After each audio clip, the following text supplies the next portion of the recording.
Welcome to the Big Movement Podcast. If you're ready to create results and make huge strides in your business, finances, personal development, and health, then you're in the right place. Pushing past excuses and powering through procrastination can be a challenge alone. Here, you'll get the support, tools, and knowledge you need to get to the level you desire in your business and life. Let's get started with your host, Byron Ingram. And welcome to another episode of the podcast. And today we are going to talk about 3 ways to improve your results in sales.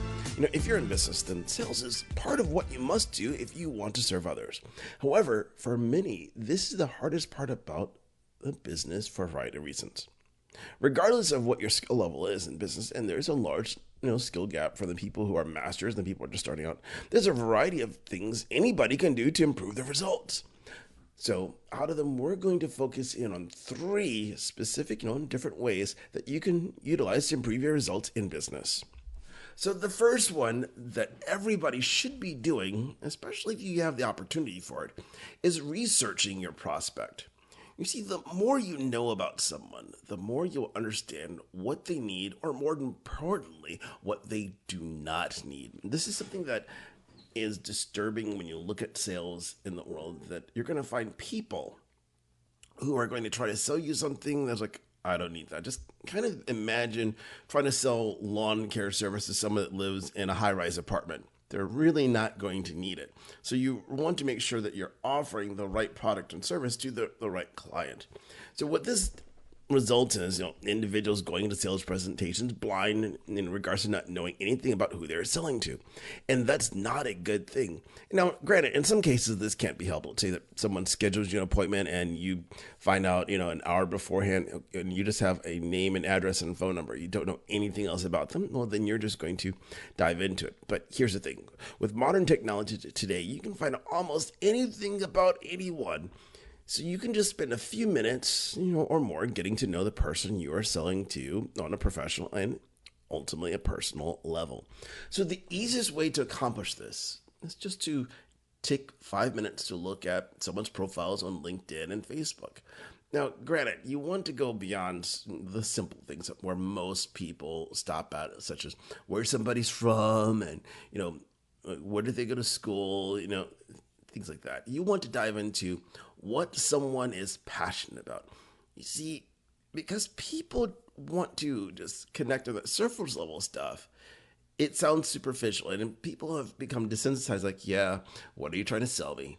But very few people want to dive into, let's say, what they're passionate about, like with charities, kids' sports, and things where they'll bend over backwards to make happen. You see, that's where someone has an emotional connection. And because people make buying decisions based on how they feel, the quicker you can make this emotional connection, the better. It's a powerful thing. I want you to think about that for a moment. When you look at the times you've talked to someone, they're conversing about, let's say, a charity, things that they love volunteering at, you can see them light up like a Christmas tree. That's the type of thing you want to hone in on, because in all likelihood, no one else has done that. So because of that emotional bond, they're more likely to want to do business with you because you have something in common. Now, you want to make sure you're genuine in this approach. You just don't want to say like, oh, I'm going to say that I love this charity, and you don't know more than spending, let's say, 5 seconds on their website. That's not a good thing. You have to be authentic in this whole process when you're going to connect with the prospect after researching them. So the second thing that you need to do is change your language. See, language is by far the most powerful tool everyone has access to, yet it's severely underutilized. Our words ultimately have power, so we must choose them carefully if we want to achieve a specific outcome.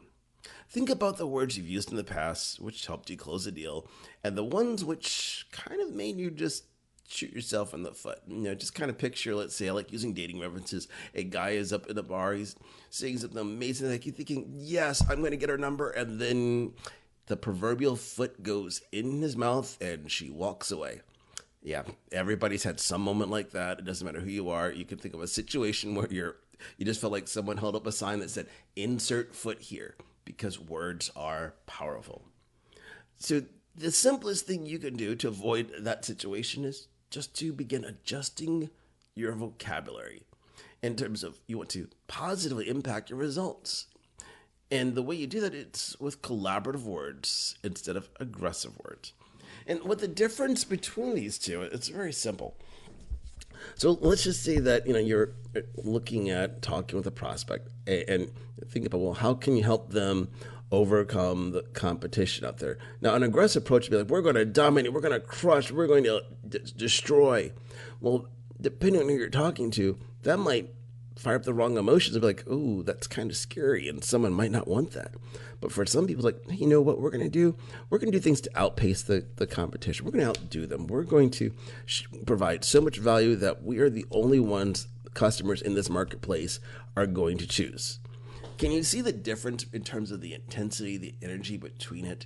That with one, you're going to be able to resonate with some people much better. Now, granted, some people are going to be the hardcore, we're just going to go out there and we're going to crush and dominate. Well, here's the thing you have to remember too. Depending on who you're going after, the moments that things are not being dominated, they might look like, well, we need to go somewhere else, or someone resonates with them a little bit more because there's not necessarily a team environment. For one, when there's a team environment that you're fostering, people want to be with you for the long haul because they value the relationship. And that's what you want in business. Also, when you think about it, the aggressive words can push some people away. And there's nothing worse than you say the wrong words. You think, this was amazing. We're totally going to get this. And like, we just don't feel there is a connection. And because you came across as too aggressive, they went with someone else who they have the same talents, but they use a different choice of words, which allowed them to connect with them much better. Now, the third thing that you want to do is control the environment. You might be thinking, well, why in the world do I want to do that? See, when you control the environment, you can control the stimuli, the things that someone's exposed to, the messaging and so forth, so you can influence the outcome in the most positive way possible. So, as we live in this world that's full of a vast number of stimuli, it's super easy for people to lose focus on a topic of discussion. Think about the number of times you're in a coffee shop somewhere and you're having a great conversation and someone's eyes start wandering like, ooh, look at that. Oh, hey, she's cute. Oh, look at this squirrel.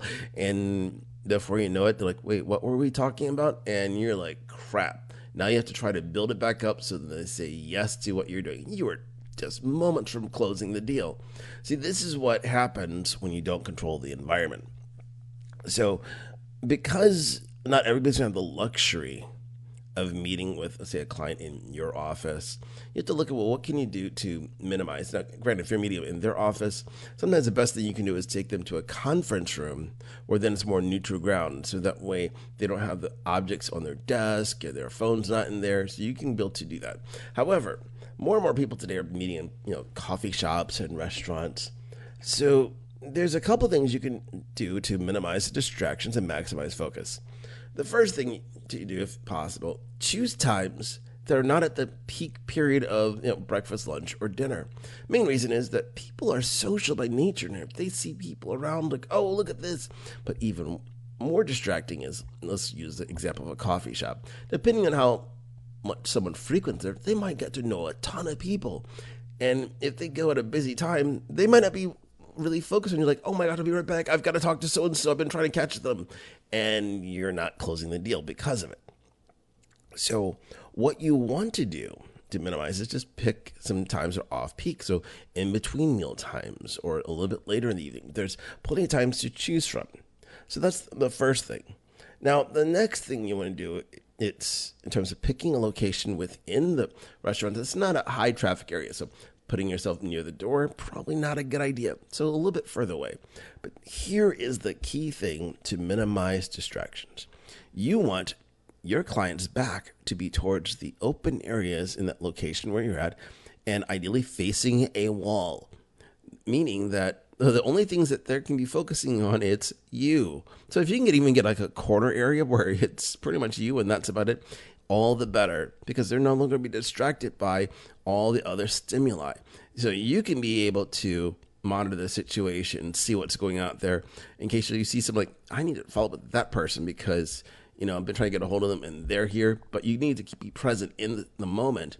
But that's for your advantage because you're going to be able to see these people instead of your prospect who you are trying to sell to. So this is what it's so important to do, making sure that you are controlling that environment. You see, the more we do in terms of improving our ability to connect with individuals on this authentic level and we can research them appropriately, combining them together, we're going to be able to substantially improve our sales results and ultimately grow our bottom line. And that's what we need to do to scale and grow a business in today's modern world. So if you found these tips extremely helpful, and if you can do me a huge favor and just take a few moments to share this episode out there, because someone out there needs to hear this so they can begin improving their results in their business by increasing their sales. Thanks for listening to the Big Movement Podcast today. And be sure to subscribe so you don't miss an episode. Now that you've surely been inspired to take your entrepreneurial career and business to the next level, you can stop by the website and get more. And if you're ready to boost your business brand, be sure to grab your free report, 7 Easy Steps to Build Your Brand Today.